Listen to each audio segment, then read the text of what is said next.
আসসালামু আলাইকুম। এটিএন বাংলার সংবাদে সবাইকে স্বাগত জানাচ্ছি। ফাতিহা শাফি। শুরুতেই সংবাদ শিরোনাম।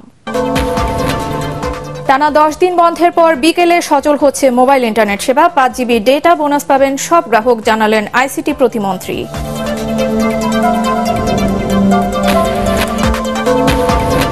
আজ, কাল ও পরশু সকাল 7টা থেকে সন্ধ্যা 6টা পর্যন্ত কারফিউ শিথিল। সরকারি বেসরকারি অফিস চলছে সকাল 9টা থেকে বিকেল 3টা পর্যন্ত।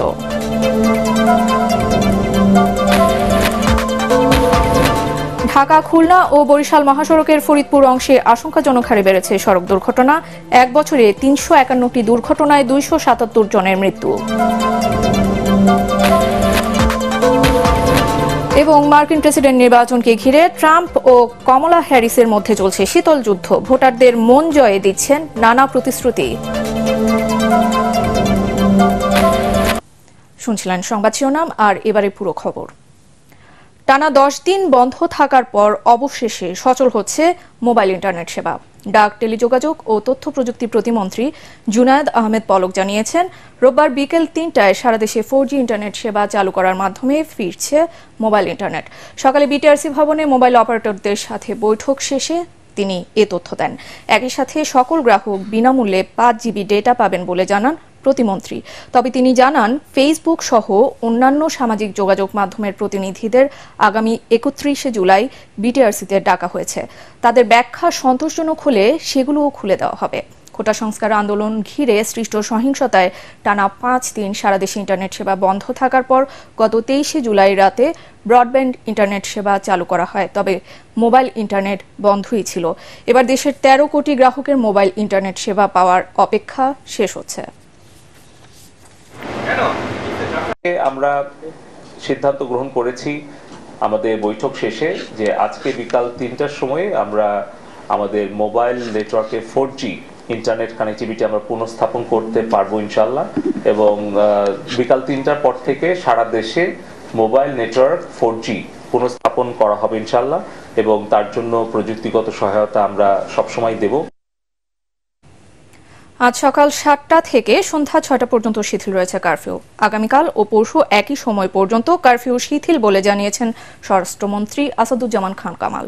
একই সাথে এই 3 দিন নরসিংদী, গাজীপুর ও নারায়ণগঞ্জেও সকাল 7টা থেকে সন্ধ্যা 6টা পর্যন্ত কারফিউ শিথিল থাকবে। গতরাতে ধানমন্ডির বাসভবনে ব্রিফিংয়ে তিনি জানান, দেশের আইনশৃঙ্খলা পরিস্থিতি অনেকটাই স্বাভাবিক হয়ে আসায় কারফিউ এর শিথিল সময় বাড়ানো হয়েছে। এ সময় মন্ত্রী বলেন, কোটা আন্দোলনের সহিংসতার দায়ভার আন্দোলনকারীদেরও নিতে হবে।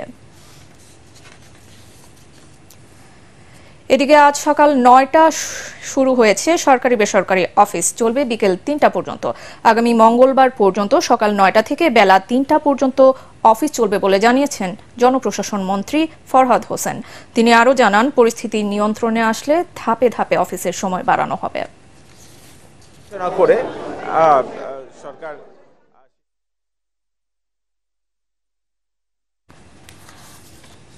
কারফিউ শিথিলের রাজধানীতে রয়েছে গণপরিবহন ও মানুষের বাড়তি চাপ। বিভিন্ন এলাকা ঘুরে দেখেছেন সহকর্মী মাহবুব কবির চপল। তার কাছ থেকে জানবো বিস্তারিত। কারফিউর মধ্যে অনেকটা স্বাভাবিক হয়ে আসছে রাজধানীর জীবনযাপন। যেহেতু সন্ধ্যা 6টা পর্যন্ত কারফিউ শিথিল করা হয়েছে, সরকারি অফিস আদালতগুলো খুলেছে, সে কারণে মানুষকে এক জায়গা থেকে অন্য জায়গায় যেতে হচ্ছে। আমরা দেখছি যে সকাল থেকে রাজধানীর বিভিন্ন জায়গায় অনেকটা যানজটের সৃষ্টি হচ্ছে। বিশেষ করে মিরপুর থেকে মতিঝিল যে রুটটি রয়েছে সেই রুটে আমরা বিভিন্ন জায়গায় যানজট দেখেছি, কারণ মেট্রো রেল বন্ধ থাকবার কারণে নিচে যানবাহনের চাপ অনেকটা বেড়েছে। এবং মেট্রো রেল কর্তৃপক্ষ যেটি জানিয়েছে যে কোটা আন্দোলনের সময় 2টি স্টেশন ক্ষতিগ্রস্ত হবার পরে সহসায় ট্রেন চলবে না, অর্থাৎ 1 সপ্তাহের মতো ট্রায়াল দেবার পরে কিন্তু ট্রেন চলাচল শুরু হতে পারে। সে কারণেই এই এলাকায় যে রাস্তাগুলো আছে সেই রাস্তাগুলোতে এক ধরনের যানজট অনেকটা বেড়ে গেছে। এর মধ্যে মানুষ যেটি বলছেন যে কারফিউ শিথিল হবার সাথে সাথে জনজীবনেও একটা স্বস্তি অনেকটা ফিরে আসতে শুরু করেছে। তবে ঢাকার মানে অভ্যন্তরে যে যোগাযোগ ব্যবস্থা সেটি অনেকটা শিথিল হওয়ার মতো অবস্থা এলেও কিন্তু ঢাকা থেকে এখন পর্যন্ত ট্রেন ছাড়ছে না, সেটিও একটা বড় দুর্ভোগের কারণ মানুষের মধ্যে। এছাড়া দূরপাল্লার বাসও ছাড়ছে না, সে কারণেও কিন্তু মানুষের যোগাযোগের যে ব্যবস্থাটা সেটিও কিন্তু এখনো স্বাভাবিক হয়নি। অর্থাৎ ঢাকার সাথে অন্য জেলার বা ঢাকার সাথে দেশের বিভিন্ন প্রান্তের যে যোগাযোগ ব্যবস্থা সেটি কিন্তু স্বাভাবিক হয়নি। সে কারণে এক ধরনের ভোগান্তি, এক ধরনের অস্বস্তি মানুষের মধ্যে রয়েছে। এবং ঢাকার যারা বাসিন্দা তারা আসলে এখন জরুরি প্রয়োজনে বের হতে হচ্ছে, কারণ তাদেরকে বেশ কয়েকদিন ঘরে থাকতে হয়েছে। বিশেষ করে দিনমজুর খেটে খাওয়া যারা, তাদেরকে যেমন বের হতে হচ্ছে, এমনি ঢাকাতে বিভিন্ন কর্মযজ্ঞে যারা জড়িত তাদেরকেও কিন্তু বের হতে হচ্ছে।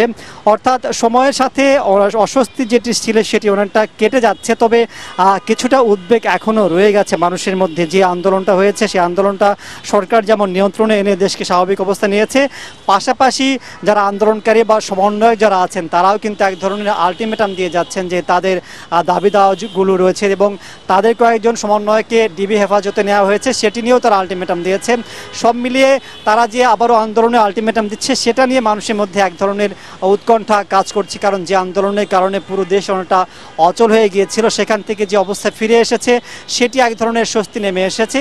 পাশাপাশি আজকে যে ইন্টারনেট চালু হয়েছে, ফেসবুক, ইনস্টাগ্রাম বা সামাজিক যোগাযোগ মাধ্যমগুলো চালু হবার পরে নতুন কোনো উদ্বেগ বা নতুন কোনো বিশৃঙ্খলার সৃষ্টি হয় কিনা সেটি নিয়েও এক ধরনের উদ্বেগ রয়েছে মানুষের মধ্যে। সব মিলিয়ে সাধারণ মানুষ যেটি চাইছেন যে সব পক্ষের একটা শান্ত পরিবেশ বজায় রাখার স্বার্থে, অর্থাৎ সরকার যাতে, যেহেতু দেশটা একটা স্বাভাবিক অবস্থার দিকে যাচ্ছে সে কারণে এখন যে বিষয়গুলো নিয়ে অনেক সমালোচনা হচ্ছে সেগুলো যাতে করে সরকারও একটা নরম সুরে দেখেন, অর্থাৎ দেশকে তার আগের মতো চলবার ক্ষেত্রে সরকার যে ব্যবস্থাগুলো নিশ্চিত করবার দরকার সেটি যাতে তারাও পদক্ষেপ নেন। পাশাপাশি যারা আন্দোলনকারী আছেন তারাও দেশের স্বার্থে বিষয়গুলো খুব সহজভাবে নিয়ে আগের অবস্থা ফিরে আসে, সেটি বড় প্রত্যাশা। এবং সাথে সাথে প্রত্যাশা যে শিক্ষা প্রতিষ্ঠানগুলো প্রায় 1 মাসের মতো একেবারে বিশ্ববিদ্যালয় পর্যায়ে পাঠদান বন্ধ রয়েছে, এইচএসসি পরীক্ষা বন্ধ রয়েছে, মাধ্যমিকের ষান্মাসিক পরীক্ষা বন্ধ রয়েছে। অর্থাৎ সব পরিস্থিতি যত স্বাভাবিক হবে এই পরীক্ষাগুলো বা স্কুল কলেজগুলো কিন্তু স্বাভাবিক অবস্থায় ফিরে পাবে, সেটি এখন মানুষের সবচেয়ে বড় প্রত্যাশা। এই ছিল আমার কাছে এখানকার সর্বশেষ পরিস্থিতি। ঢাকা খুলনা ও ঢাকা বরিশাল মহাসড়কের ফরিদপুর অংশে আশঙ্কাজনক হারে বেড়েছে সড়ক দুর্ঘটনা। গত 1 বছরে এই দুটি মহাসড়কে 351টি দুর্ঘটনায় 277 জনের মৃত্যু হয়েছে। আহত হয়ে পঙ্গুত্ব বরণ করেছেন 1.5 শতাধিক। সড়ক দুর্ঘটনার প্রধান কারণ হিসেবে অদক্ষ চালক, যানবাহনের বেপরোয়া গতি, ফিটনেসবিহীন গাড়ি এবং অবৈধ যানবাহনকেই দায়ী করছেন বিশেষজ্ঞরা। ফরিদপুর প্রতিনিধি কামরুজ্জামান সোহেলের রিপোর্ট, জানাচ্ছেন জাহিদুল আলম। পদ্মা সেতুর কারণে ফরিদপুরের উপর দিয়ে ঢাকা খুলনা ও ঢাকা বরিশাল মহাসড়ক দিয়ে যান চলাচল বেড়েছে বহুগুণে, সেই সাথে পাল্লা দিয়ে বেড়েছে সড়ক দুর্ঘটনাও। গত বছরের জুলাই থেকে চলতি বছর জুন পর্যন্ত এই মহাসড়ক দুটিতে 351টি সড়ক দুর্ঘটনা হয়েছে। এসব দুর্ঘটনায় প্রাণ ঝরেছে 277 জনের, আহত হয়েছে 550-এরও বেশি।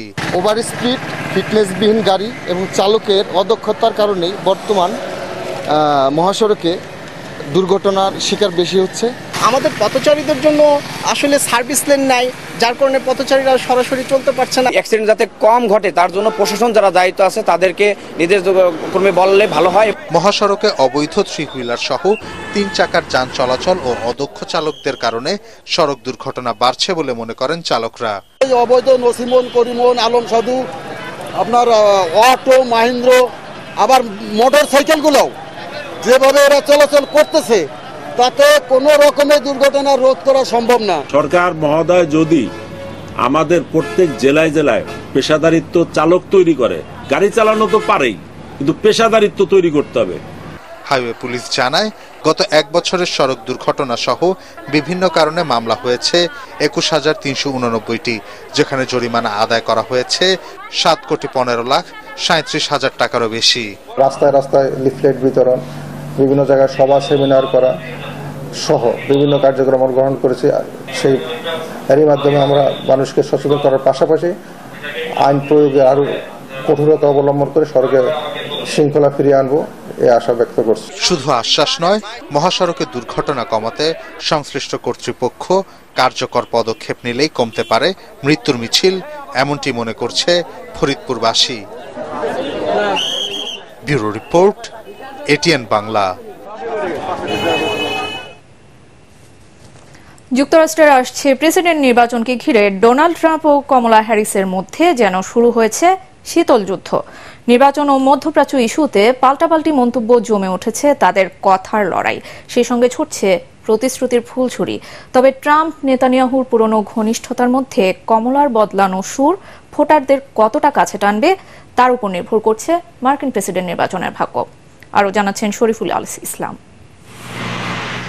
গাজায় ইসরায়েলি হামলার পর থেকে উত্তপ্ত মধ্যপ্রাচ্য পরিস্থিতি, যে কোনো সময় তা রূপ নিতে পারে আঞ্চলিক সংঘাতে। গাজায় যুদ্ধবন্ধে ব্যর্থ বর্তমান মার্কিন প্রেসিডেন্ট জো বাইডেন, তাই মধ্যপ্রাচ্যকে শান্ত করতে ভোটারদের নানা প্রতিশ্রুতি দিচ্ছেন রিপাবলিকান প্রার্থী ডোনাল্ড ট্রাম্প। গাজা ইস্যুতে সুর বদলেছেন তার প্রতিপক্ষ কমলা হ্যারিসও। একে অপরকে সমালোচনা করে বক্তব্যও দিচ্ছেন এই দুই প্রেসিডেন্ট প্রার্থী। ক্ষমতায় গেলে মধ্যপ্রাচ্যে শান্তি আনার সর্বোচ্চ চেষ্টা করব। বিভিন্ন কলেজে ছড়ানো ইহুদি বিদ্বেষের বিরুদ্ধেও লড়াই করব। নেতানিয়াহুর সাথে গঠনমূলক আলোচনা করেছি। ইসরায়েল যেমন নিজেদের রক্ষা করবে, তেমনি গাজার নিরীহ মানুষকেও বাঁচতে দিতে হবে। এদিকে বিভিন্ন জনমত জরিপে ট্রাম্পকে টক্কর দিচ্ছেন কমলা। জনপ্রিয়তায় ছাড়িয়ে যাচ্ছেন ট্রাম্পকে, যা নিয়ে উদ্বিগ্ন মার্কিন এই ধনকুবের। তাই কমলাকে নিয়ে বিষোদ্গার করতেও ছাড়ছেন না তিনি। কমলা একজন ইহুদি বিদ্বেষী এবং অযোগ্য। তিনি ইতিহাসের সবচেয়ে অকার্যকর ভাইস প্রেসিডেন্ট। কিভাবে একজন ইহুদি ব্যক্তি ডেমোক্রেটকে ভোট দেয়? তবে ট্রাম্পের বেশিরভাগ অভিযোগের সঙ্গেই বাস্তবতার মিল নেই, কারণ কমলার স্বামী একজন ইহুদি। ট্রাম্পের সকল অভিযোগ উড়িয়ে দেন মার্কিন এই ভাইস প্রেসিডেন্ট। আমি ট্রাম্পের সাথে বিতর্ক করতে প্রস্তুত। সামনাসামনি তার সব অভিযোগের জবাব দিব। আশা করি ভোটাররা আমাদের বিভক্তি দেখতে পারবে। 2020 সালে মার্কিন প্রেসিডেন্ট নির্বাচনের মনোনয়ন দৌড়ে নেমে ব্যর্থ হন ক্যালিফোর্নিয়ার সাবেক সিনেটর কমলা হ্যারিস। তবে বাইডেন সরে দাঁড়ানোই এবার প্রায় নিশ্চিত তার প্রার্থী হওয়া। আগামী 5 নভেম্বর আমেরিকানরা বেছে নেবেন তার পরবর্তী প্রেসিডেন্ট। শরীফুল ইসলাম, এটিএন বাংলা। সাম্প্রতিক সহিংসতায় দেশের বিভিন্ন স্থানে নিহত 34 জনের পরিবারকে চেক তুলে দিয়েছেন প্রধানমন্ত্রী শেখ হাসিনা। গণভবনে নিহতদের পরিবারের সঙ্গে সাক্ষাৎ করতে আসলে এই চেক তুলে দেন তিনি। এ সময় নিহত স্বজনদের সঙ্গে কথা বলেন ও তাদের খোঁজ খবর নেন। অনেকে প্রধানমন্ত্রীকে জড়িয়ে কান্নায় ভেঙে পড়েন। এ সময় আবেগ আপ্লুত প্রধানমন্ত্রী শেখ হাসিনাকেও অশ্রু সজল হতে দেখা যায়। এ সময় প্রধানমন্ত্রী বলেন, নিহতের হত্যাকাণ্ডের সাথে জড়িতদের দ্রুত আইনের আওতায় আনা হবে।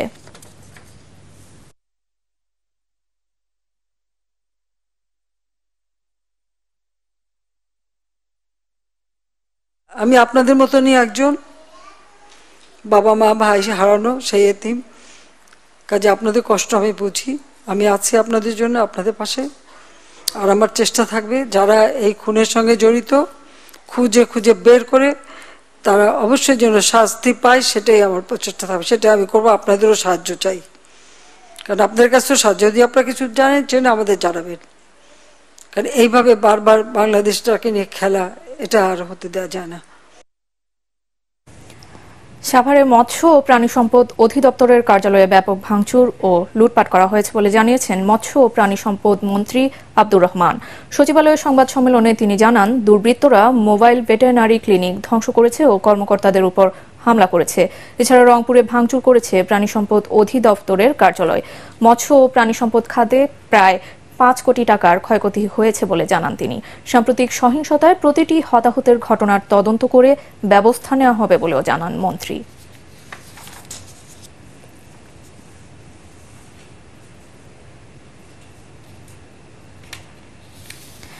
এবারে আল আরাফা ইসলামী ব্যাংক অর্থ সংবাদ।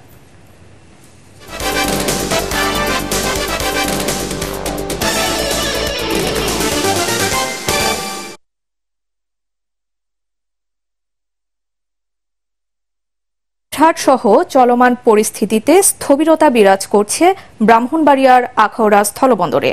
দেশের রপ্তানিমুখী এই বন্দর দিয়ে ভারতে পণ্য রপ্তানি নেমেছে অর্ধেকে।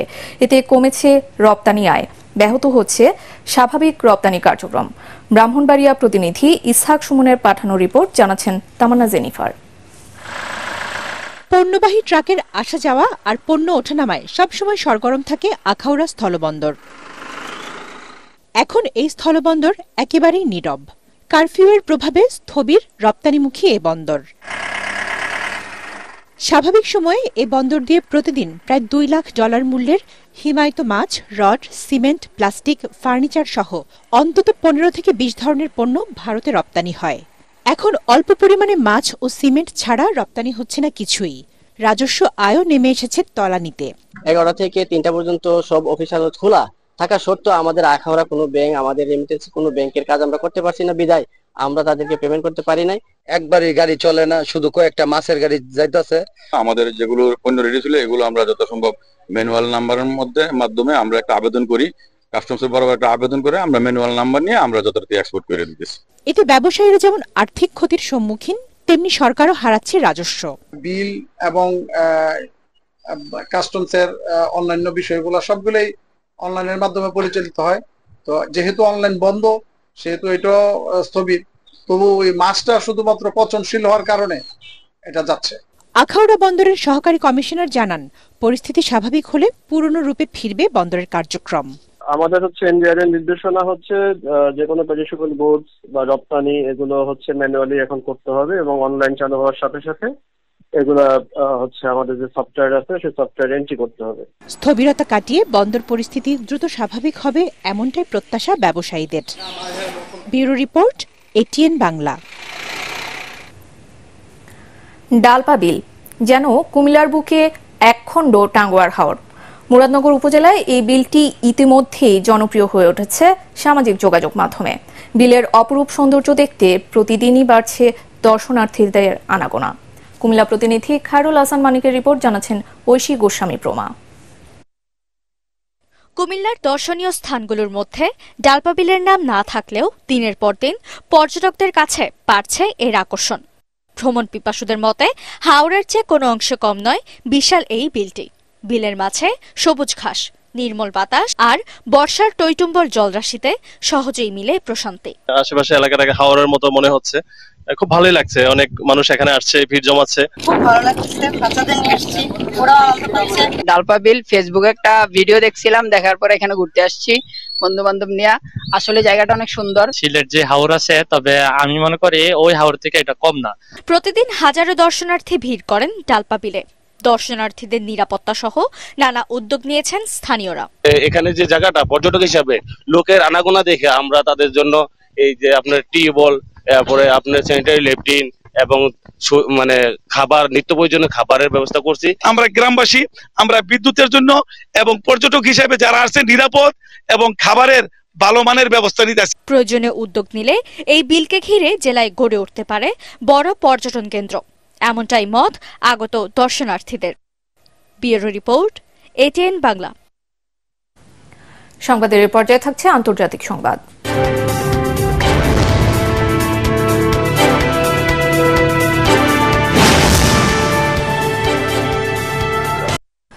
পাকিস্তানের সাবেক প্রধানমন্ত্রী ইমরান খান ও তার স্ত্রী বুশরা বিবির মুক্তির দাবিতে খাইবার পাখতুনখাওয়ায় মিছিল ও সমাবেশ করেছে পাকিস্তান তেহরিক-ই ইনসাফ পিটিআই। তাদের মুক্তির পাশাপাশি অন্য রাজনৈতিক বন্দীদের মুক্তিরও দাবি জানান তারা। সমাবেশ থেকে পিটিআই নেতারা বলেন, ইমরান ও তার স্ত্রী এবং দলটির ভাইস চেয়ারম্যান শাহ মাহমুদ কুরেশির বিরুদ্ধে মামলাগুলো মিথ্যা। পেশোয়ারের 3টি প্রাদেশিক এলাকায় এই বিক্ষোভ অনুষ্ঠিত হয়। নামাকমান্দি এলাকায় প্রাদেশিক উচ্চ শিক্ষামন্ত্রী মিনা খান আফ্রিদির নেতৃত্বে একটি বিক্ষোভ সমাবেশ অনুষ্ঠিত হয়। রাওয়ালপিন্ডির আদিয়ালা কারাগারে আটক আছেন ইমরান খান। এবারে থাকছে পার্টেক্স খেলার খবর।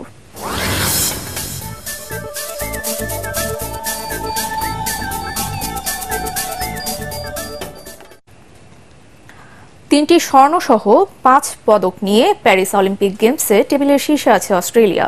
মেয়েদের দলীয় 4 গুণিতক 100 মিটার ফ্রি স্টাইল রিলে সাঁতারে অলিম্পিক রেকর্ড করে স্বর্ণ জিতেছে অস্ট্রেলিয়ান মেয়েরা। এই ইভেন্টে যুক্তরাষ্ট্র রূপা আর ব্রোঞ্জ জিতেছে চীন। এছাড়া ছেলেদের 400 মিটার ফ্রি স্টাইলে স্বর্ণ জিতেছে জার্মানি। আর পুরুষদের ব্যক্তিগত সাবরেফ ফেন্সিংয়ে প্রথম হয়েছেন দক্ষিণ কোরিয়ার ওহ সাংগুক। গেমসে এখন পর্যন্ত 2টি স্বর্ণ নিয়ে 2-এ আছেন চীন, আর 1 স্বর্ণসহ 5 পদক নিয়ে তালিকার 3-এ যুক্তরাষ্ট্র।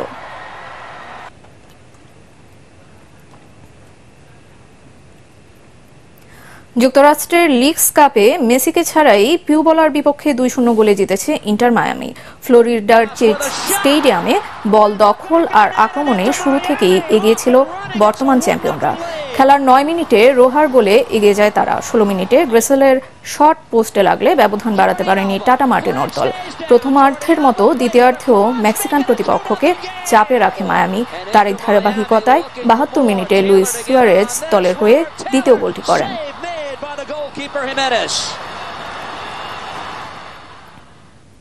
সংবাদ শেষ করছি, তার আগে শিরোনামগুলো আরো একবার। টানা 10 দিন বন্ধের পর বিকেলে সচল হচ্ছে মোবাইল ইন্টারনেট সেবা। 5 জিবি ডেটা বোনাস পাবেন সব গ্রাহক, জানালেন আইসিটি প্রতিমন্ত্রী।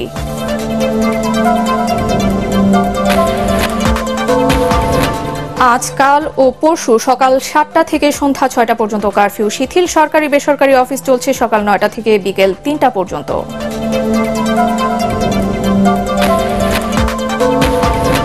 ঢাকা, খুলনা ও বরিশাল মহাসড়কের ফরিদপুর অংশে আশঙ্কাজনক হারে বেড়েছে সড়ক দুর্ঘটনা। 1 বছরে 351টি দুর্ঘটনায় 277 জনের মৃত্যু।